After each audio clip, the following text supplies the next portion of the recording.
G'day and welcome to the Grow a Small Business Podcast. I'm your host, Troy Truen.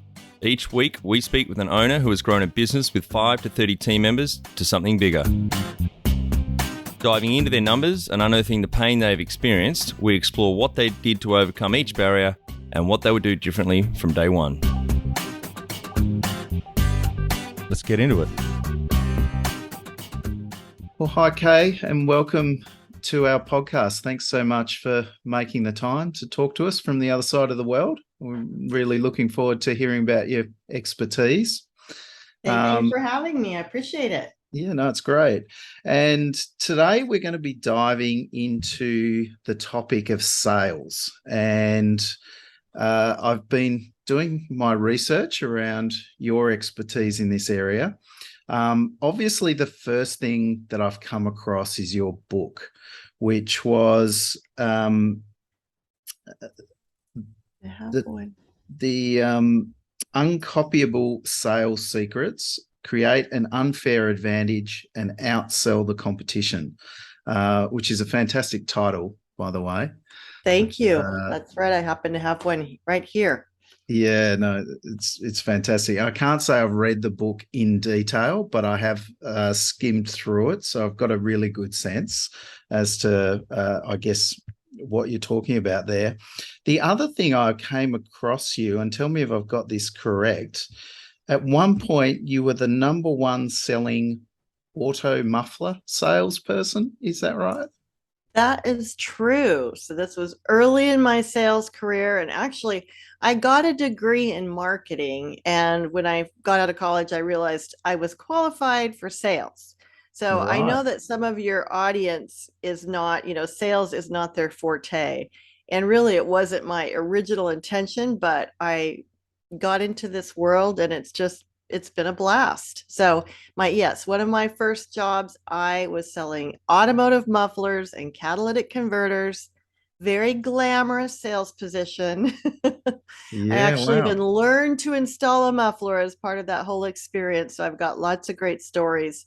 But I was one of just a couple women in that industry, and I ended up being salesperson of the year. Yeah, fantastic. And I got a great nickname, Muffler Mama. Excellent. So, look, before we dive into, I guess, the content in too much detail, I just wanted to step back for a second and talk about defining sales, because there can occasionally be different takes around, well, what's marketing, what's sales, what's product delivery. In my mind, the sales process is often one of the weaker links when business owners are starting out trying to grow a business, often because a lot of the sales process will fall back to the business owner to undertake. They're not a trained sales professional necessarily. They may have some skills in that area. And I find it a really powerful way to improve the performance of a lot of small businesses. So again, just tell me your definition of sales. What does sales mean to you? Well, let me contrast it with marketing, because I see marketing as what you put out to the world.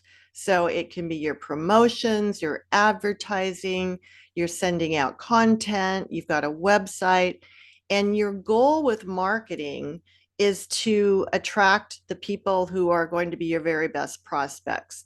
Yeah. And we do talk a lot about that as sales, because I have made many cold calls and I can do it. But really, it's much more appealing and profitable if you can, do the kind of marketing that attracts your ideal prospect. But I think that actually not having a background in sales can work to your advantage. When in the book, I talk about the ideal sale is helping your customer buy. And just a few months ago, I bought a new car. And I didn't tell anyone, hey, look at the car the dealership sold me. Yeah. No, I said, I bought a car. And we all want to be the ones who make that decision. And I think, when you think of it, maybe a typical salesperson, you get a really negative connotation because, it's pushy and manipulative and sometimes it's for the right reasons. I mean, if you start a business because you're so excited about a product or service that you have, you want to tell everything about that product or service. But truly, sales is more of an, investigative journey, understanding the customer and finding out what's important to them before you tell them what you've got, because you want to make that the solution to what they need. Look, I think that is really insightful straight away. And just to paraphrase what you said there to make sure I'm understanding it, you talked a bit about marketing being the things that you do to try and attract a prospect customer to your business. And sales is really what happens once you've attracted that prospect customer, trying to convert them into a paying customer. And so I guess once we have that initial lead, it's really a process that you're taking people through from, I guess, that initial contact that they're making through to a purchasing decision. And I think what I just heard you talk about was, potentially two parts to the sales process. The first is really the listening and understanding part before you move into any sort of telling or getting Or too excited about yes. explaining what this is all about. So, And I do have a simple example. I have so many stories about this. And before we started recording, you said that you've had a lot of experiences like this too with salespeople. And I talk in the book about this guy I call Power Wash Dude. And I didn't want to use the real business name, but a friend of mine called for an estimate on some power washing at her house. And they set an appointment, and the owner of the business came in, and he had a 3-ring binder, and he sat at her kitchen table for 30 minutes and educated her on the background of his company and the way he treats his employees. And then he went into the 3 P's of power washing. And after wow. she was so impatient with his presentation. And afterwards, she said, he probably would have done a fantastic job. And he probably even covered some of the things she was concerned about. But she was so tuned out by all the stuff he was talking about.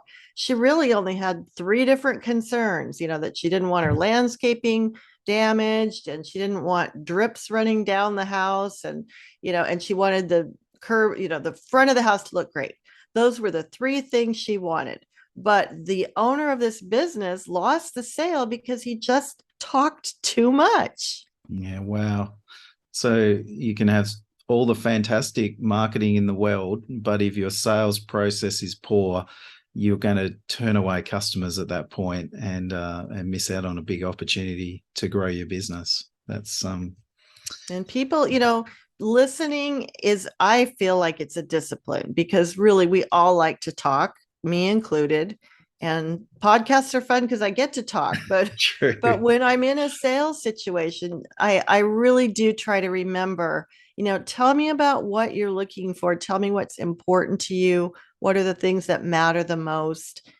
And even not only is it the information you're getting from someone, it's just how you make them feel important when you listen to them. Because again, marketing is all things that you're pushing out. The sales, the sales relationship is the first time you really have a chance to learn about them. And of course, Yeah, it that's a good makes point. you more able to deliver the perfect solution. Yeah. Yeah. No, I think that makes lots of sense.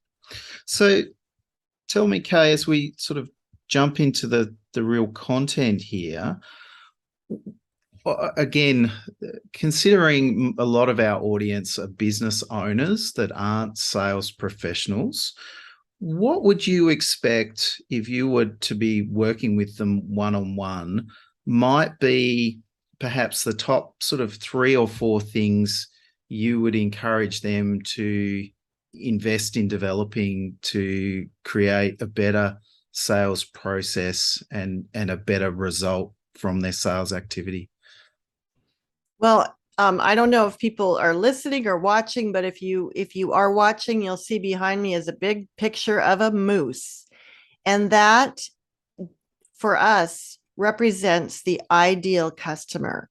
So it's, who is your moose? And the analogy is if you were hunting and you were going to hunt moose, anytime you wasted hunting bears or deer or some other animal would be, taking away from time where you could really work with the ideal customer.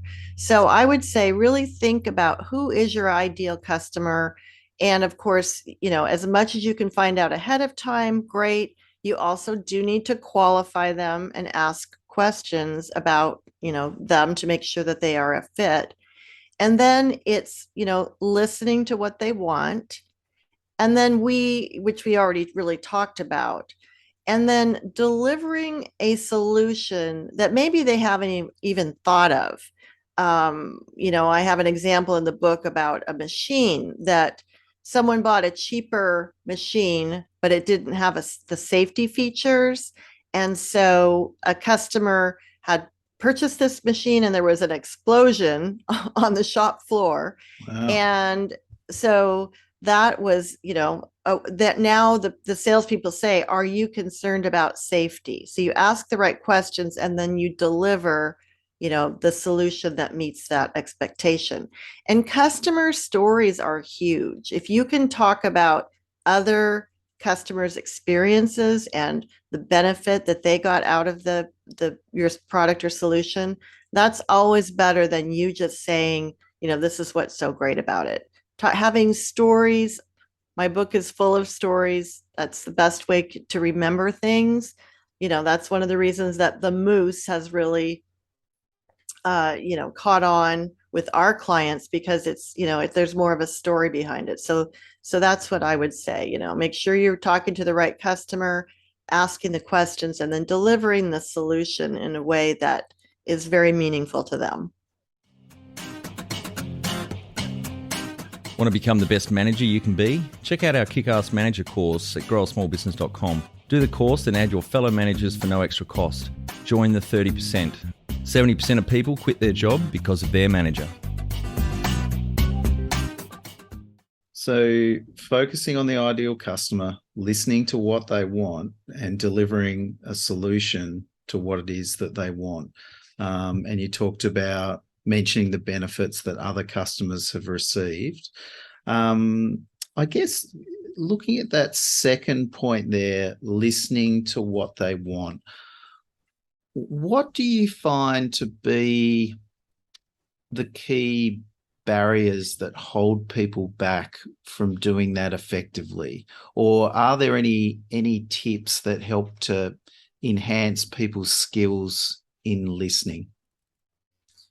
Well, one thing that I like to ask, and it'll depend on the business, but I think people get they drill down too far on the questions and make them so specific. What about if you say, okay, if you had a magic wand and you can just wave it and create the ideal outcome, if you could dream forward, how would this work out for you? And have kind of let them talk.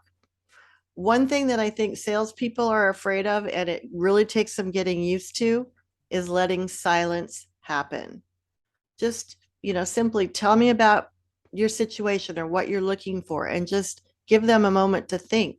And they might not know that off the top of their head. So if you say, okay, how would this really, work out best for you? Yeah, that sounds like great advice, which really opens up the conversation then to see what's coming from the customer. And it's interesting. I did a program yesterday for senior living communities. I'm also working with a trucking company.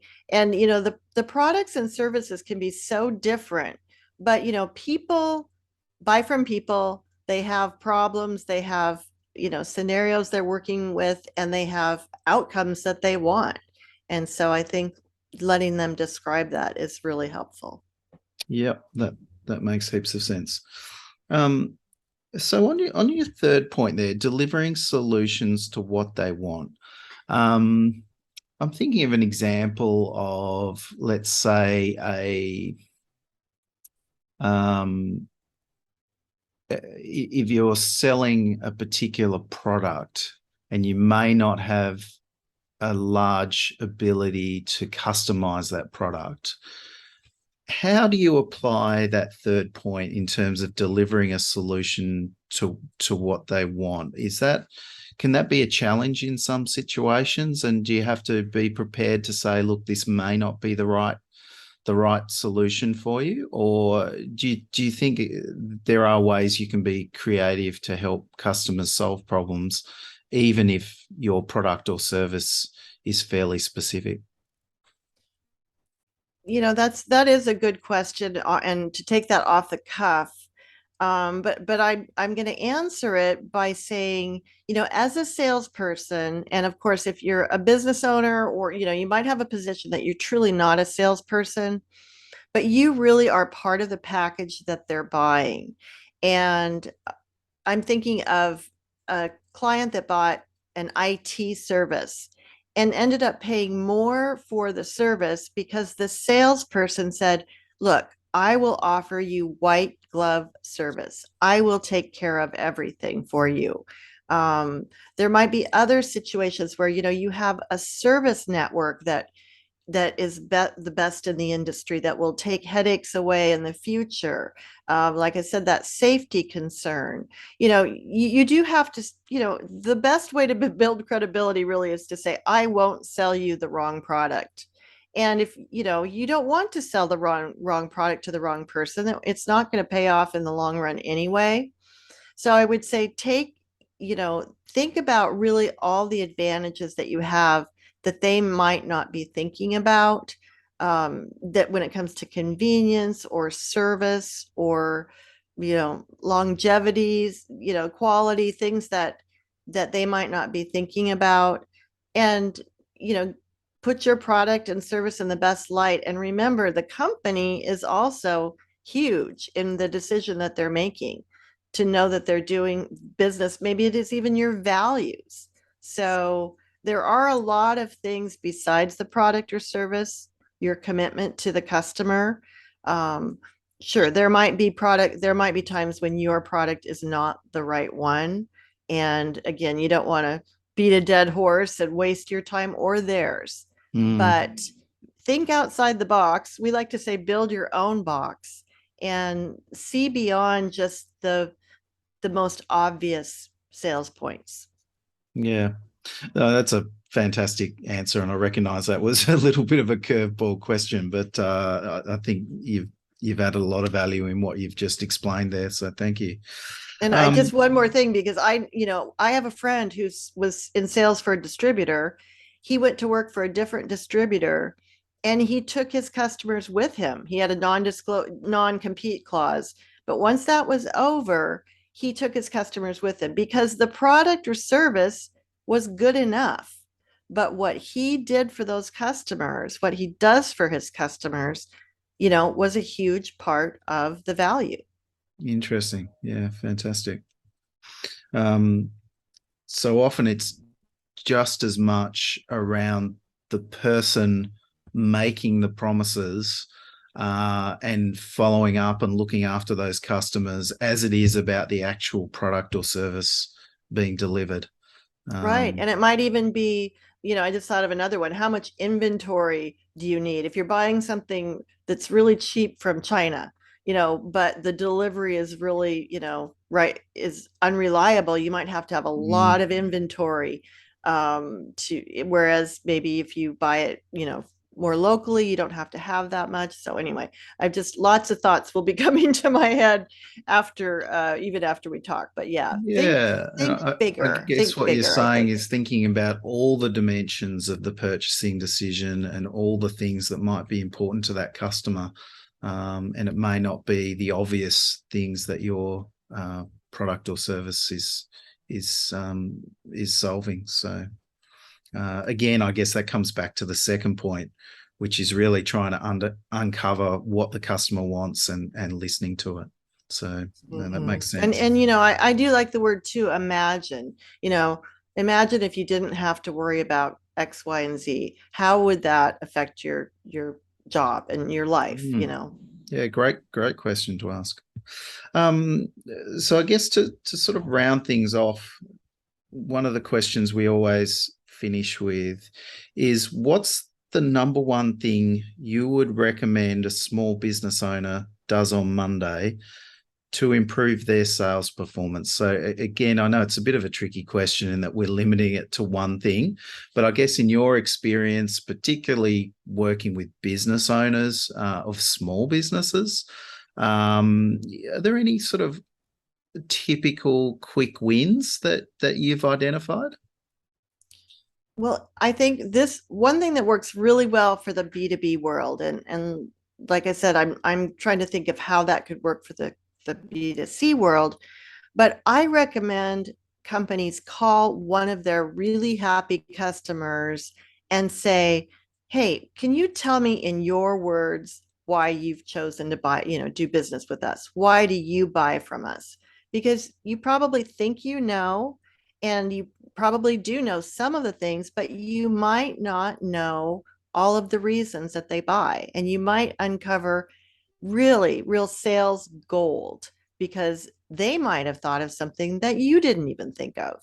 And that has happened to me through the years where I've said, okay, why do you think our product is better? Even back in the automotive days, tell me why this product is better. And some of my customers would tell me things that I really hadn't even thought about. Yeah, brilliant. No, I think that's a great piece of advice. And I must say I found the same thing in terms of speaking to great customers over the years, just asking them a question like that without any preconceived agenda or notion as to what the outcome's going to be. It's quite often fascinating, I guess, the feedback that comes back. Excellent. Well, Kay, thank you so much for making the time to talk to us.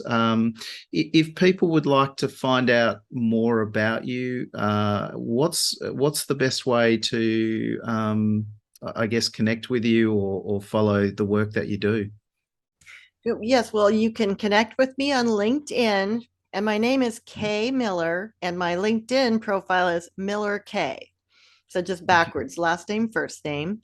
I have a website, uncopyablesales.com. The book is available on Amazon. And I am going to put together I already have it put together, a giveaway if you're interested in getting a freebie. It's called 5 Proven Secrets to Get in the Door. And a lot of times you need to stand out from your competition. You need to look at what everyone else is doing and do something different. So if you're interested in that, go to uncopyablesales.com/grow, just GROW, and that will be a special link for you to download that freebie. Brilliant. Get some really cool ideas. I guarantee there will be at least one that you haven't thought about. Fantastic. That sounds ideal. I think we've all struggled with getting in the door from time to time, so that'll be a great one. And we'll put those notes in our show notes. So again, Kay, thank you so much for your time. That was really useful information, particularly for our business owners who aren't sales professionals.